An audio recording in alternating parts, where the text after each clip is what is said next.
My name is Charles Harrell, the Veterans History Project. I'm a volunteer. I'm in Cumberland, Maryland today, July 15th, 2008. I'm interviewing Mr. Charles Hardy about his World War II experience. Mr. Hardy, for the record, would you state your full name? Charles Jr. Hardy. And what is your current address? 613 and a half Louisiana Avenue, Cumberland, Maryland. Where were you born? Cumberland, Maryland. And when were you born? September the 16th, 1924. What branch of service were you in World War II? The engineers. I was in the 1053rd PC&R group until January of 45. And then I went into 282nd Combat Engineers. Were you attached to any division? Yes, we were with the 3rd Army, 4th Armored Division. When did you enlist? In late June of 43, and went into the service July the 15th, 1943. And when did they discharge you? December the 31st, 1945. Were you in the European theater of operations? Yes. And your major battles included Normandy, Central Europe, and the Ardennes? Right. There was 4 of them, but I'm not sure what the other one was now. Yeah, you listed that your special duty was officially a bridge builder, but you did a lot of other things too, right? Oh, yes. Mr. Hardy, I'd like to start by talking about your early childhood during the Great Depression. The Great Depression hits America in 1929, and by 1933, huge numbers of people out of work. How did your family deal with that, especially your father? Well, my father was a machinist on the railroad. What was his name? Charles Emery Hardy. And he was furloughed for 2 full years, didn't hit a lick. And we was really living in rough times. I couldn't even get a dime to go to the movies back then. But, and you couldn't get any, when Christmas or some holiday came, you didn't get a toy or a gift or anything. You just had, and after a while, I guess you thought that's the way life was supposed to be. Were you living in Cumberland? Yes. Where? Do you remember the house? 823 Virginia Avenue. My grandfather owned that house, and we lived in the one half of it. And that's how we survived. If it wouldn't have been for him, I don't know what we would have done. I know my mother had done a lot of bacon bread. And there was a store on Virginia Avenue, a little neighborhood store. The man's name that owned it was Harry Umstadt, and he gave my father credit for 2 years, and he run a bill up for $200 on groceries. That's the first thing he paid off when he went back to work, was that Mr. Umstadt. And things were bad. We had a neighbor that the grandfather was an engineer on the railroad, and he used to take me to the movies. And he'd buy a bag of candy. That's the entertainment I got in my life. Great friend, and would have been for him, I don't know what I would have done. That's all we just didn't have any money. Did you have electric current in your house? Yes, and gas. My mother cooked with gas. Of course, that stuff was cheap then, but. Life in the Great Depression was very difficult for your family. Did your dad get involved with any government programs to get money? I don't think there was any programs then. New Deal. If there was, well, the only thing that back then, right after that, was the CC camps that come along, but I don't know that there was anything, because he tried everything. He went to the railroad every day looking for work. If they had any work they could, that's how they did. They had to go over there every day to see if they had any work for them. If they didn't, they'd just come back home. And it was just I remember that as though it was yesterday. Because when you suffer like that during those young days of your life, I think it's easy to remember. During the later part of the Great Depression, you're getting up in age enough to maybe go to the CCC camps. Was that ever an opportunity for you? No, I wasn't old enough when, of course, the CC camps, I don't know what the young age was. I thought it had to be at least 16 or 17 years old. But things had changed around by the time I was 16 years old. And my father was back to work, and they was hiring people then, and that was in the 40s. And so I got a job started in the summer after school as supposed to go to work as a laborer. But when I went to the shop to report for work, they wanted me to be an apprentice, so they put me on as an apprentice. And I was quite active in school playing sports, and when I was supposed to come back to school, my dad said, "Hey boy, you can't go back to school. You got to work." He said, "You got a job. You can't eat that diploma." So I didn't get to go back to school. I went to work. And how many children were in your family? 2, sister and myself. So that's how that wound up. But I guess I can't fault that too much now, because I've been quite successful through my lifetime after I got out of the Army. So, and I did go to school to get my high school diploma from correspondence school in Chicago. And that was after the war? After the war. What was the name of your mother? I don't think you mentioned. Hazel Arentha Hardy. Her maiden name was Brinkman. And during the Great Depression, did she have a job also? No, she did not. She worked before we were born in a glass plant. But after that, after we were born, after I come along, she never worked anymore in the glass plant.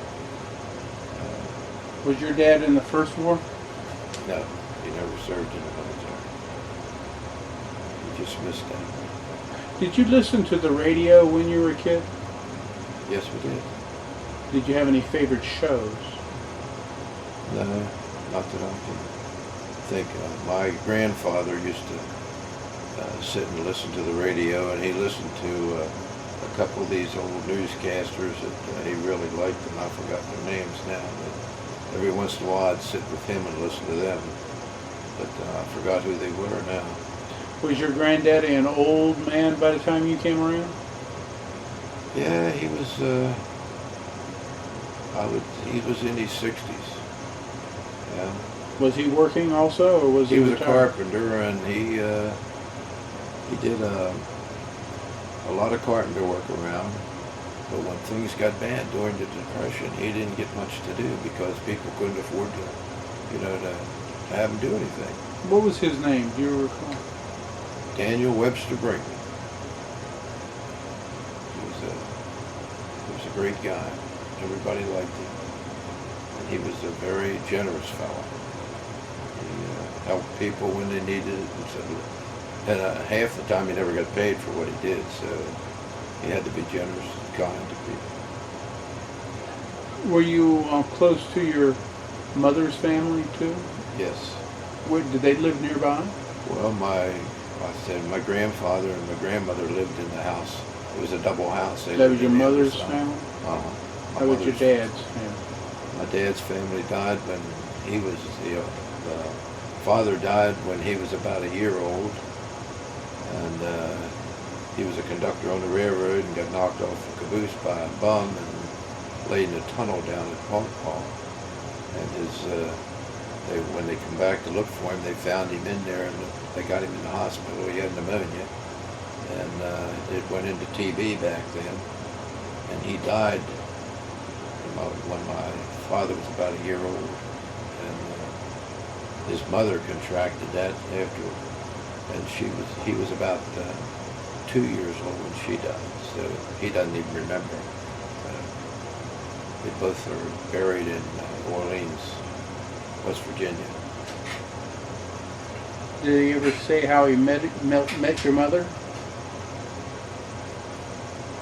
No, not really, but he came to Cumberland and was living with relatives because, you know, he was beat around from pillar to post because his mother and dad were both dead. He went with his grandmother, and then he lived with an old aunt for a while, and then he went with an uncle and aunt, and that's where he was when he finally got a job at the railroad. He was 16, and he got on as an apprentice at the railroad. And after that, why, I guess my mother lived down in that end of town. That's where they, in the same house where my grandfather and grandmother lived. And I guess that's how he met her. I don't know just exactly how he met. When you were growing up in the late 30s, did your dad talk much about politics? Oh yeah. He talked about Hoover. He didn't like him. He said that was one of the reasons he was eating beans all the time. But he was quite a union man in the railroad because he went through that depression without any work. And he saw the labor union movement was getting big, and he became quite active in the labor movement. And up until he was quit working on the railroad, he was involved in union committees, and he was chairman of the union committee, and yeah, he was quite active in all that. Was he a good supporter of Franklin Roosevelt that you knew of, or Yes. did he not really say? Yes, he did. He supported Franklin Roosevelt. During the late 30s, Adolf Hitler is taking over pieces of Europe, piece by piece and piece. Right. Did you learn anything about that at the time? Not too much, no. I remember hearing about that and seeing it in the paper, and once in a while you'd hear a lot about it on the radio. I remember my grandfather listening to all that. He was really tuned in on that quite a bit, but that didn't seem to bother me then. I wasn't too interested in it. How about the Japanese and what they were doing before they attacked Pearl Harbor, and heard about them? Yeah, they were at the time they were in Washington trying to iron out some things and all of a sudden then they attacked us. That was quite a stir. That's what really put our country on a real footing with our people, because they really all pulled together. Can you tell me where you were and what you were doing when you first heard the news about Pearl Harbor? Well, I was working at the railroad, and that news was devastating because everybody figured if we was ever attacked, that we'd be going to war, and that's really what happened. We got involved in we were fighting all over the world, really. You were at that time about 16, 17 years old. Did you want to join up and fight? Well, not at that time. I never thought about it. But when I was 18, 1943, we knew that we were going to be drafted, or at least they expected to be. Now, we could have taken a deferment, the guys, because we had enough time on our apprenticeship that we could have been promoted to mechanics. And if you was a mechanic, they wouldn't take you in the service. You know, they didn't. You could be deferred. But there was 4 of us that worked there at the shop that decided that we were going to go in. So we went up and enlisted. Why the United States Army? Well, they had at that time, there was a deal where if you enlisted in the engineers and you had some kind of a background trade of some kind, that they was looking for people like that. And we figured that we could probably get a better rating and go in. And in fact, I did get a T4 rating after my basic training. Who else did you go with to enlist? A boy by the name of Harry White, Bill Shipley, and Gene Panoni. They were all Cumberland men? All Cumberland and all worked for the railroad. Harry White was a pipe fitter. Gene Panoni and Bill Shipley were machinists, because that's what I was, machinist apprentice. When you joined the Army, did you expect to stay together? Well, we didn't know that. We knew that this camp we went to, we all went to except Gene Panoni, and he never did go with us. But Bill Shipley and Harry White and I stayed together and went to the engineers down in Fort Scriben, Georgia, and we trained Harry and I was in the 1053rd, and Bill Shipley was in the 1054th, but when we were getting ready to leave to come overseas, they put Bill in the 1053rd, so we were all three together. How long did basic training happen for you? I think it was 7 weeks at that time. And what did they do to you? What type of activities? Well, we went through all kinds of basic training as all troops had to do. You know, you go through the infiltration, you bivouac, you go hiking, 25-mile hikes, and we wasn't we was in the outfit then. Now today they don't do that. You go through basic training and then you go to some outfit. But we went right into that outfit and went into basic training at Fort Benning, Georgia, infantry training. We took regular infantry basic training. Were you physically fit? Yes. Yes, we were. Some people say that they were given opportunities to join different groups, like the airborne or the Rangers. Was that ever an opportunity for you? Yeah, it was, but I didn't. At that time, going in the engineers was the only thing I'd thought about at the time. I thought it would be compatible with what I was doing in civilian life, and that way I could, fill right in to do a good job. Did it turn out to be that? No, I did everything but that. No, I was. We worked on building docks down there in Georgia, and that was our training there along the ocean. Well, it was back off the ocean. It was just backwaters in like swamps down there. We built a couple docks, and we went down there after 50 years, and the one we built down there then is still standing. It was still there. They didn't use it for anything, but it was still there. But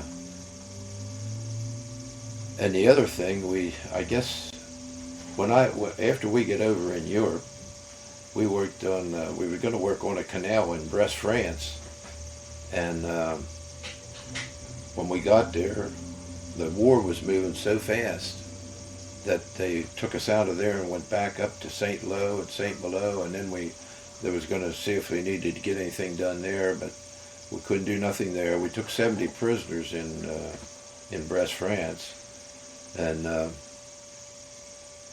then we come back up to Belgium, where we were in Liege, Belgium, and we were there from November until January.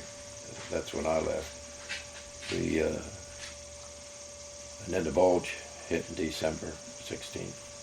Well, you were at Fort Benning doing advanced engineering training. After that, where did they send you? We was in Fort Scriben, Georgia. Okay, so you were at Benning first to do basic, and then Scriben? Well, we was at Fort Scribens all the time. Okay. We trucked over to Fort Benning, and we camped out over there, and also did all of our basic there. How long did you spend there? Well, I think basic training then was about 7 weeks. Okay. And then you had engineer training after that. yeah, right. That's after the basic training. Then we got into this dock building and helped to do all that. Now, bridges, we never did build a bridge. Any place that I can remember. Of course, I left them in January, and they put a bridge across the Rhine River, a Bailey Bridge, but I never had any of that training. Where did they send you after Fort Scriben? Well, we went, we shipped out. We stayed there until we got ready to ship out. We went to Boston. What was the name of that place?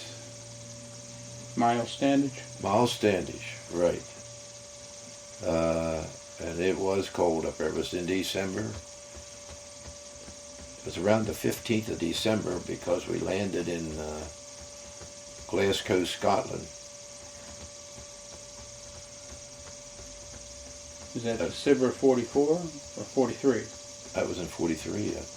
And you went to Scotland. You remember the ship that you went across on? USS Argentina. How did sea travel affect you? Not too good.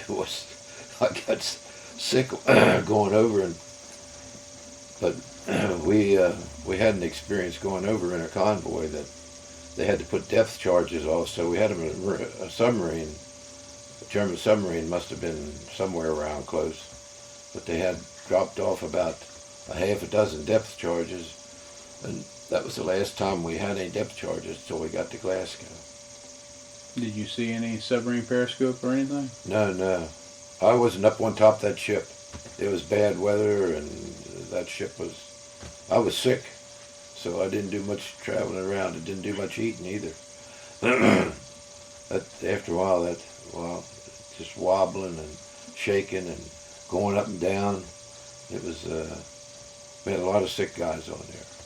When you got to Scotland, how long did you stay in England before you shipped out of there? We went from Scotland down to Wales, Porthcawl, Wales, on a train. We stayed there long enough to get something to eat, and they loaded us up on the train and down to Scotland, or Wales we went. What did you do in Wales for 6 months? We trained there, and they had a lot of sand dunes there along the coast, and we worked along on there, and I guess mostly we were waiting for this invasion to come, but we were there from January till about June when we moved over to England, and we was in Boscombe. We went to Boscombe and Bournemouth, England. Boscombe was a suburb of Bournemouth, I think. And then we stayed there till we got ready to go across the channel. We went across on an LST to Utah Beach. We went in on Utah Beach. And that was about 5 weeks after the original invasion. And our destination was supposed to go to Cherebourg. And when we got there, when we got over on Utah Beach, we went into this side of where the bunkers were and bivouacked that night, and then the next day we started for Cherebourg, and when we got to Cherebourg, our job was to repair that port and get it back in service, but they didn't damage the port. They just sunk ships and stuff out in the channel, so they couldn't get into the port. So we left Cherebourg after they had thoroughly inspected it and saw they didn't need us. Put a bunch of our divers in there, 15 of them, and we went to Brest, France from there. What type of equipment were you trained on? Well, I could run a bulldozer. I did some training on a bulldozer. That's the only heavy equipment that I trained on. D4 and a D7 bulldozer. You had pile drivers with your unit? Oh yeah, we had pile drivers, but I never ran anything like that. They had guys in the outfit that was older, that come right out of construction outfits that did that kind of work. They got good ratings, tech sergeants, master sergeants. We had a lot of rank in our outfit, but it was because of their ability to be able to do this kind of work. That would put you at the low end of the rank structure then. Right. Did you get all the, oh my God, jobs? No, I was pretty fortunate. I played a lot of ball, and when we were there in Wales, when summer come along, the good weather, we played a lot of ball, and the officers played with us. And I was driving a Jeep for one of the officers, a captain. Did some of that, and then at one time I drove for the colonel. He got mad at this driver, and he was a lot older guy than me. But I drove for him for about a month, and then he took him back. But I drove a truck, and we did a lot of odd jobs. I never had anything permanent. When you landed on Utah Beach, were there any dead bodies or anything still around? No, a lot of equipment, but no bodies. No, I didn't see a body. And it was just all kinds of stuff sitting around everywhere. You know, where they moved it, just shoved it out of the way. They didn't have time to clean it up. When you were at Cherebourg, were there lots of destruction there? All around the town, but not in that fort. Cherebourg was bombed out pretty good, and most all the towns when we went to Brest, France, it was just about as torn up as you'd want to see anything, and you couldn't find anybody around.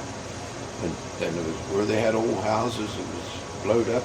There was lean-tos up against them, and people would start coming out from under them places to greet you, and it was just unreal.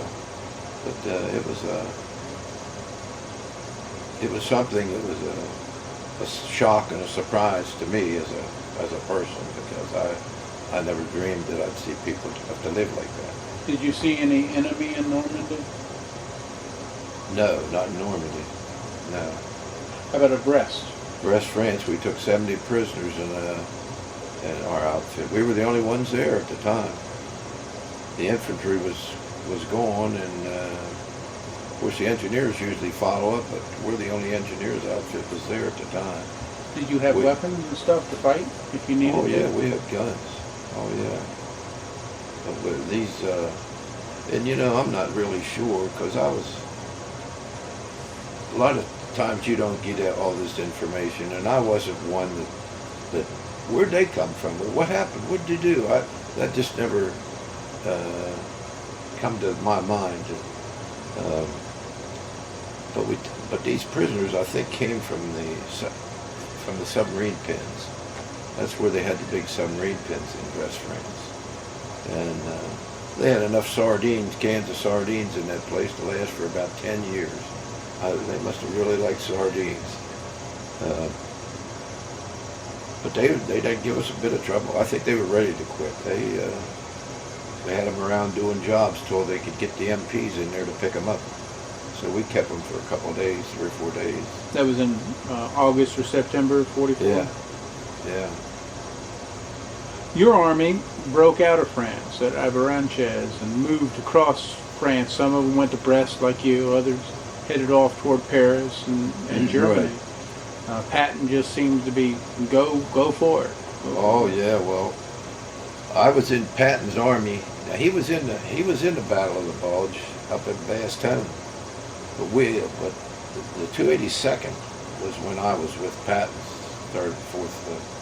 He was with the 4th Armored Division, 3rd Army, and they broke out and go. He didn't want to stop. They had to run him out of gas once. The Germans had us surrounded over there, uh, that was a big, they had a big publication about that in the Stars and Stripes. And we knew we was out of gas. We was out of food, too. When you were in Brest, did you have to repair that port? No, we didn't do anything there. We were working on a canal. In fact, I was... that was at Liege, right? Or was that at Liege, or was no, that... it was in Brest. Okay. We was working on this. They wanted to get this canal opened up, and they filled it up full of junk. And I was working with our demolition chief. He was down there to set off charges, and I was helping him to set these charges up so we could blow this stuff up out of there and open up that. But they never finished that job either. They kept moving us out of these places before anything was done. But we did blow it up, and one of the experiences we had there was a Red Cross. Where in the world how they got up there, I don't know, but there was a Red Cross truck and had 2 girls in it, and they come driving up there when him and I was down in this canal, and they hollered down at us, and we looked up and saw them, and I couldn't believe it. And they asked us if we'd like to have a cup of coffee and a donut. We said, yeah. So we come up, and they gave us a cup of coffee and a donut, and how in the world they got into that place, I'll never know, because there was so many other places that they could have been. But it was so desolate and torn up so bad, it was even hard to drive over the streets. And it was a shock and a surprise. So they went on around and left us and went over to where our outfits were. And we never saw them anymore, but that was really a shock to see them. So you had not found any enemy that was fighting against you at this time? Just those 70 prisoners? That's all, right. And then when we left Brest, we came back to St. Malo, France, and we were in a German barracks there along the coast, and there was an island out there, and they called it the Rock, and somebody told them that the Germans were still out there, and they were shooting 88s. And so the next day after we got there, one of these British Lancaster bombers went over the island and dropped bombs on it. And it was out there where you could watch all this and see it. And they no sooner get over that island until they was out there shooting at them. One day they went across, and when they got to the end of the island, the bomber took off and went right straight up, and he stalled out and come right back down on the tail into the ocean there. Apparently hit the pilot, and he must have pulled back the prop and set him straight up in the air, because they never went up. When they left that island, they just take off gradually, took back up. He went right straight up. Down he come on the tail. So I know all those guys were killed in that. But then he started shooting them 88s over at us. That's when I broke my foot.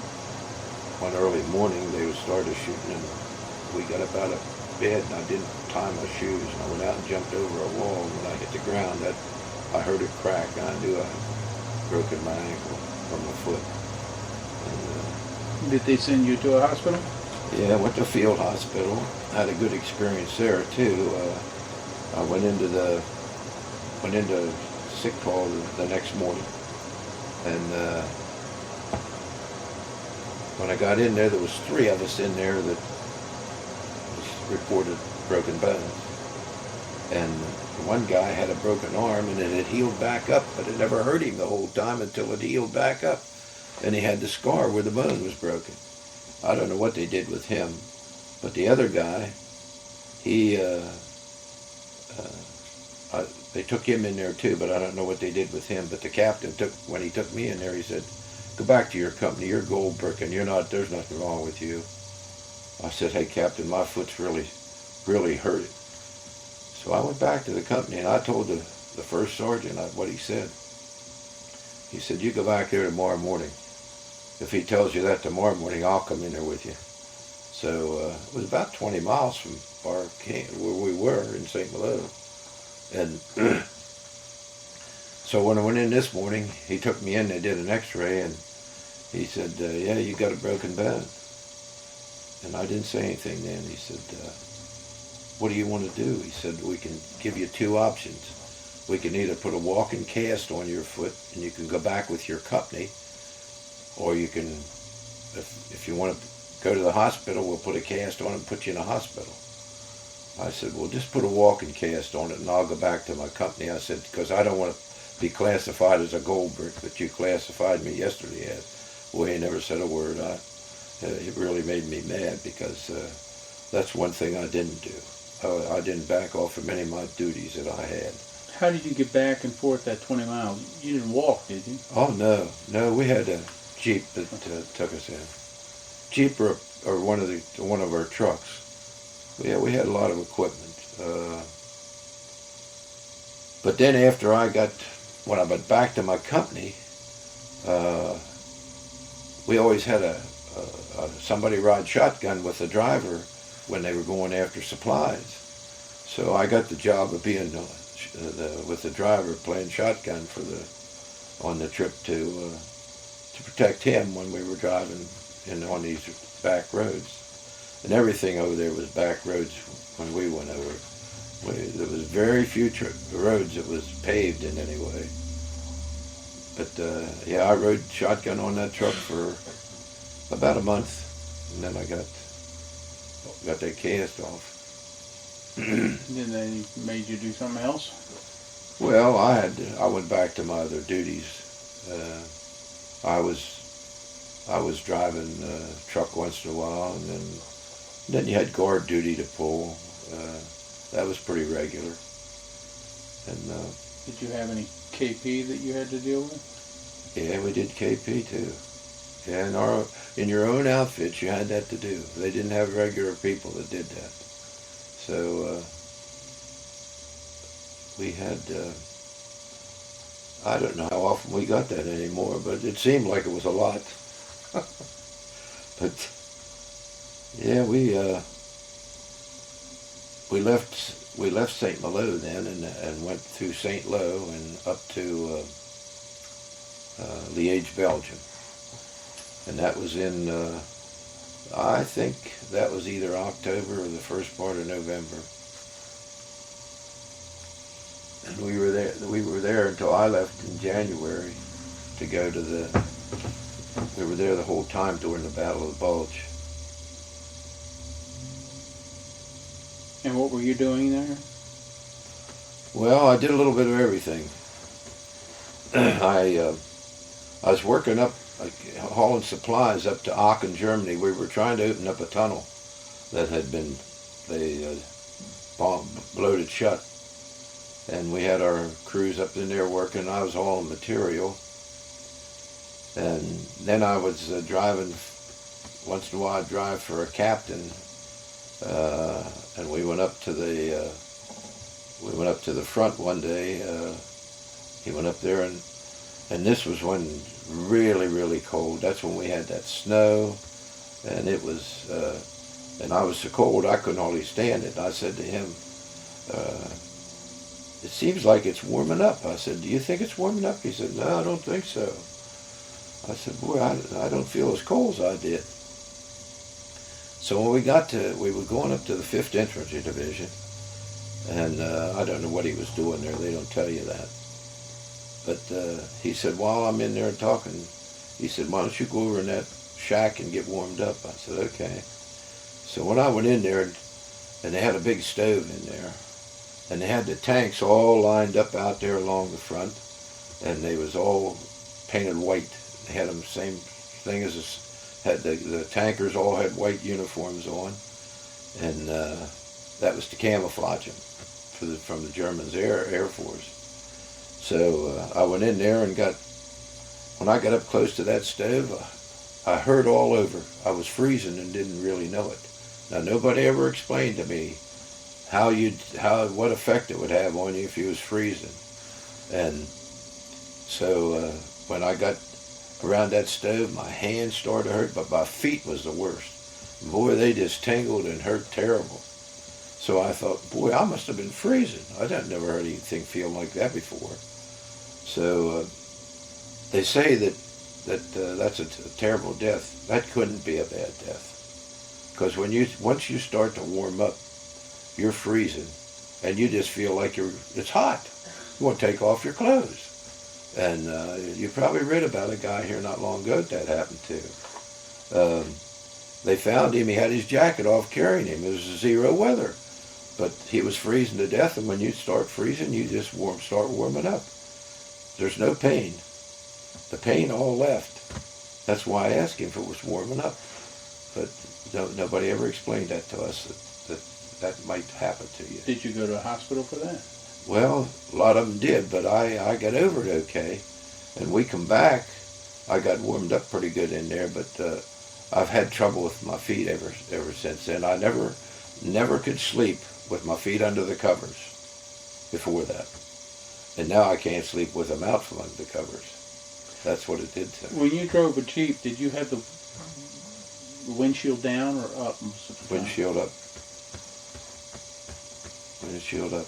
In the summertime, they run with them down, but they found out that the Germans was stringing piano wire across the roads, and they decapitated a couple guys in those Jeeps because there wasn't no protection. After that happened, we took a piece of angle iron and run it up on the bumper and welded it to the bumper so that when they hit that bar, it'd snap it off. It wouldn't kill somebody. It was in the Jeep. You spent a long time there in Belgium. The Battle of the Bulge starts December 15th, 16th. And, right, 16th of December it started. How close was the fighting to you? Well, it came within a half a mile of us on the Meuse River. Were you still with the P? Yeah, I was with the 1053rd. I was with them the whole time of the Bulge. It was after the Bulge that I got out of that outfit because there was a shortage of other guys in these other outfits, and they sent several of us out of that outfit. Well, describe what happened to you when it got so close to your group. Well, when we knew that they were coming back that way after they broke through, the word got out everywhere, and they were preparing us that we was going to have to fight, and but we were told that we had to stay at Liege and hold Liege because we had a big supply dump of fuel there and a big food supply dump there. And the Germans were after fuel, and it was right down on the Meuse River. Now, they used to have jets come across. We were down close to the Meuse, on the Meuse there, they had a lumber yard. And I went down in there after material a couple of times to go to Aachen. And the jets, well, it wasn't jets, it was regular German planes then come over and strafed us down there along the river. What they were looking for, I think they were getting, they'd stay down low so they couldn't shoot at them because he was right over the city of Liege. But none of us got hit. And then they were sending those V-bombs over there every day, about every 15 minutes. And they were really demoralizer, I'll tell you. After a while, you didn't know whether he was going to get it or not because they'd come down in all directions. One time they'd come over and they'd go down in front of you. One time they'd come over and they'd go down to the right. One the next to the left. And they were going to Antwerp, too. They'd fly over the Liege when they was going to Antwerp. And we were really getting bombarded. They had a railroad. It was laid out just about like Cumberland. A mountain on both sides, Liege was. Meuse River went down through, and the railroad went down adjacent to the river. And that's the same way Cumberland's laid off. I often reminded the guys we were with over there, I said, don't just remind you of home, because we was up on a hill just like they do when you're coming into Cumberland. We was on a hill where we stayed. And they just tried to knock that railroad out. That's why they were bombing us so hard all the time. But they never did hit the railroad. But they hit a lot of other places there in the Liege. In fact, we were on double de garde one night because they were going to have a parachute. They had reported that it was going to drop paratroopers. And so it got real foggy, and this is a good indication that they put out a smoke screen. And they doubled the guard, and this Harry White and I was on guard duty together that night. And they was telling us to watch for paratroopers because they'd been warned that they might drop them. And so that was after the bulge started, you know, because that's what they was trying to get paratroopers behind the line to cut communications and stuff. So while we were on duty, the thing kept getting worse. It got so bad that I couldn't see him. Almost up against him, I couldn't see him. It was so dark or It foggy? was this fog, this smoke screen or whatever it was. And he said, I said, Harry, we don't want to talk, we don't say nothing. I'm not even going to walk around, I'm going to stay put. So he went up a couple trucks up from me, and here come one of them buzz bombs over, and it cut off. We could see the light. It cut off right over top of it. We couldn't see the light. It cut off. We heard it cut off, but we couldn't tell which way it was going. And boy, he kept whistling and whistling and whistling, and it went off right down below us on a street. There was a tennis court between us and a bank up a little high where we were, where we had our trucks and jeeps parked. And the debris fell all over him and I. We both hit the ground. And I don't even remember whether the concussion of it, but it just felt like it come up and hit me. And anyway, the captain of the guard and the sergeant of the guard come out to check on us to see if we'd been hurt. And we really didn't know. We could feel all that stuff falling down all over us. But we got up and walked around a little bit, and he came up and talked to us. And so we didn't see any paratroopers that night, but on the next relief that come on after us, one did come up and they got him. But during that course of that time there in Liege, we were given, we used to get a password every day, and it would go for 24 hours and it'd change it. Well, after the Battle of the Bulge broke through, they changed the password. We got 2 a day. We'd go till noon time, and then the password would change. And the reason they done that was because the Germans knew our password too. They were getting all this from inside, and that's how they caught him. They caught it loaded in a jeep coming out of St. Vith, down close to Malmedy there, where they had the real bad breakthrough. They come up in a jeep, and there was 5 of them on the jeep, and all officers. And they knew the first password, but he asked them something. He asked them a couple more questions, and they didn't have the right answers. And he shot one of them, but the others got away. But that wasn't in our outfit. But that's the story we got that they told us about. And so anyway, that night, that was the night that we were glad it ended, because it was a bad night when you have to double the guard. You know you got problems. You didn't see any Germans? We didn't see any, not that. Had you fired your rifle at anything at this time? By this time? No. When the Battle of the Bulge was relieved and Bastogne was liberated by Patton's Third Army coming from the south, soon after that you were transferred, weren't you? I was transferred into, but Patton was already going down. He went further south then out of there after he left Bastogne. And I met with them, the 282nd. They was just into Germany. They were in Echternach, in Belgium. I mean, in Luxembourg. And they came down from there after the Bulge, and they were just up there just for a very short time. In fact, they hadn't been over in Europe very long when I got with them.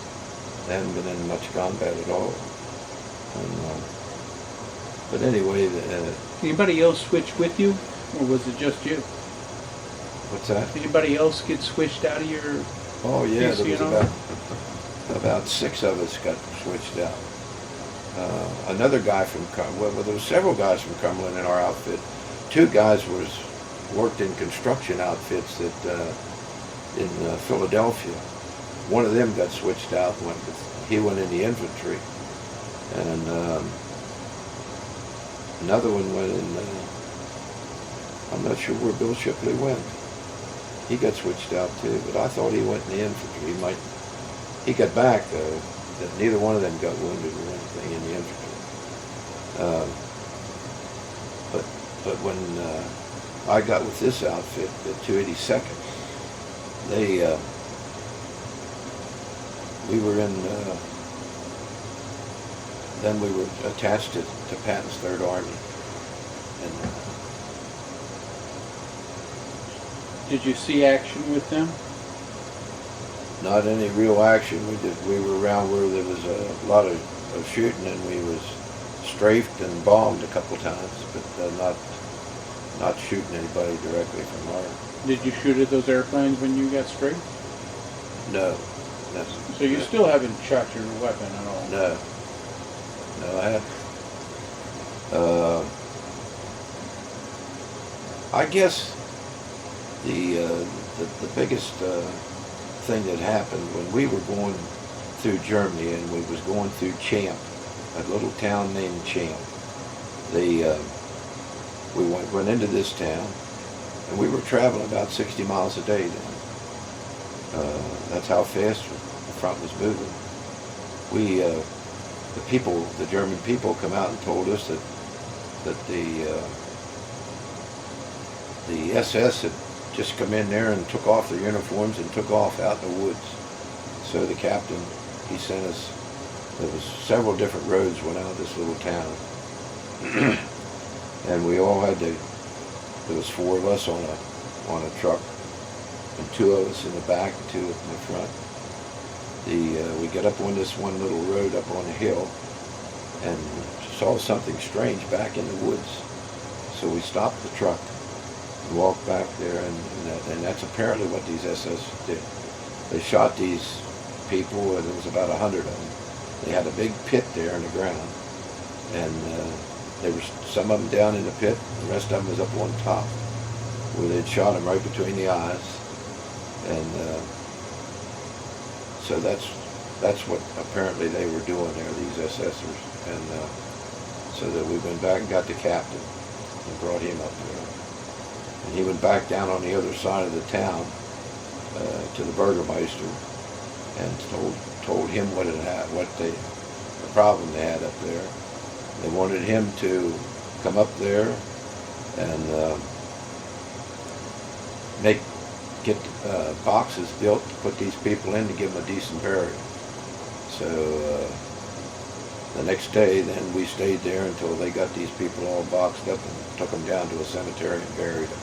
Were these Jewish people, or were they? A lot of them was Jewish people, and there happened to be a Jewish girl in this town. I don't know how she escaped the Germans, but her father was one of them, and she walked down there and was crying, and she told one of the guys that her father was one of them. That was another one of those mass killings, you know. But we never did find any of them. We looked all through the woods, never found any of them. So where were you when VE Day was proclaimed? In Austria. We just crossed the Danube and went into Austria right after that when the war ended. Were the Austrians different from the Germans in your point of view? No, not too much, I don't think. They spoke German too, and it was a little town, and the Germans had a barracks there, and we stayed in fixed those barracks up. They had them tore up, so we fixed them up enough to stay there, but we were only there about 2 weeks, and then they shipped us back, and we come back into a resort town called Bad Kissing in Germany, and stayed there for we was there about a month, I guess, and then I was shipped out of the outfit back to Le Havre. This would have been, they just had to open up Lucky Strike back in Le Havre so we could come back into that. We wasn't a shooting outfit, but we sure did take a lot of beating from bombs and those buzz bombs when we was up in Belgium. Do you think that was your closest call in Liege? Yeah.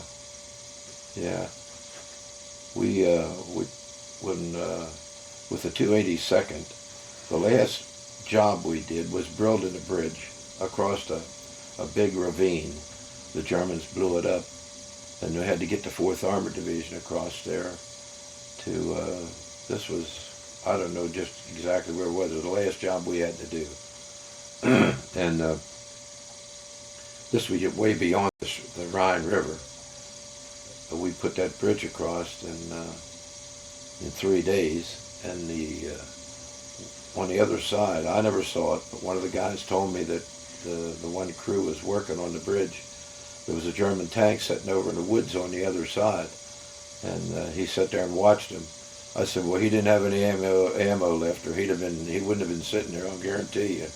But he didn't stay there, so we don't know what that was all about.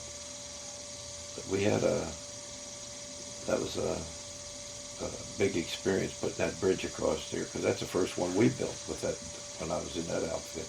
We was just moving too fast. They didn't have time to do anything but run. And then we got trapped up there with Patton he wanted to get ahead of Montgomery getting into Berlin, and so they stopped him, and the only way they could stop him was not give him any fuel. So that's what happened. We were there for 2 days, surrounded, and didn't have any fuel until they dropped it in by plane. Surrounded by the Germans? You say surrounded? Well, the Germans, yeah. We were in a big pocket. That's where he fought. He'd really go after him. I only saw him one time, and that was, you probably heard about the Germans changing those road signs. They'd turn the road sign around, have them turn different, and the guys would go to the road sign, they'd see it going that way, they'd go the wrong way. And he come up there, and he realized that he was standing there directing traffic and throwing his old wand around. But that's the only time I ever saw him. He was up there all the time with the troops. Do you think that your experience in the military affected the way you lived the rest of your life? Somewhat. Made me a very conservative guy, I'll tell you. I've been conservative all my life. But I lived pretty much that way because during your Depression, we didn't have anything, and when you get something, you really appreciate it. And I think that's what helped to make me that way. Did you carry anything for luck? Any luck? I carried a little Bible in my pocket, a metal back Bible, the whole time I was over there. Took that with me from home, had it with me. In fact, I just gave that to my grandson. He's in the Army in Fort Hood. When the war ended in Europe, you could have been sent to fight against the Japs. So yes. What happened instead? Well, I guess when I went in the 282nd, and the war ended, we were in Bad Kissingen. They started to rotate people back they had a discharge that they were given. You had so many points. You got so many points for every month of service. You got so many points for 5 points, I think it was, for in the combat zones, and I had 90-some points at that time, and everybody with 100 or more was getting shipped back to the States.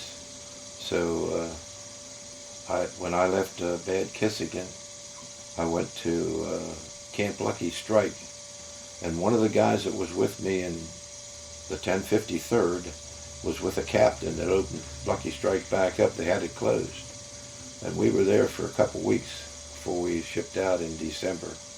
And go back to the States. But he was, there was more troops than just us, but they came from every place. When they started coming in, they come from every place to Camp Lucky Strike to come back to the States. Thank you very much. Is there any? We got about a minute or two left on our tape. Is there anything else you'd like to add? Yeah, I've never been on a ship that was in such bad shape as the one we come back on from over there. It was it was one of them Victory ships, and they had the worst storm they had in the Atlantic Ocean in 66 years. And I'm telling you, that ship, I don't know how we ever made it back, because it just cracked and banged, and it was up and down and up and down side. It would take a list further than the allowable limit, but a wave would hit it and bring it back.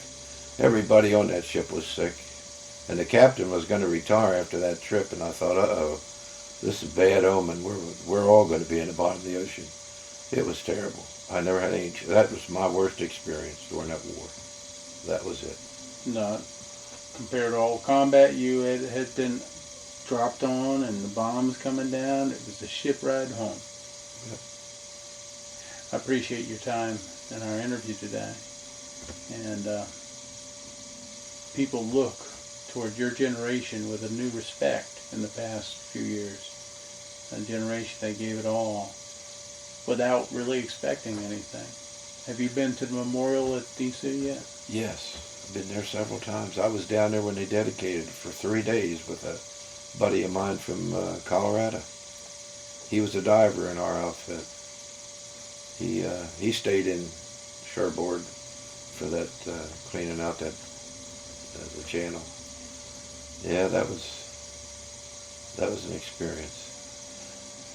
I never want to do that again, but it's been great. And you know, we never talked about that when we come back. Nobody even asked me about it, and I never talked to anybody about it. I have a boy, and he never talked to me about it. But those 2 grandkids, that's all they talked about. When they got old enough, that's all they wanted to talk about. And I had to tell them a story every once in a while. But my son never asked me about it. And I never had too many people ever ask me about it. It was just something we had to do, and nobody ever thought too much about it. Thank you, Mr. Hardy.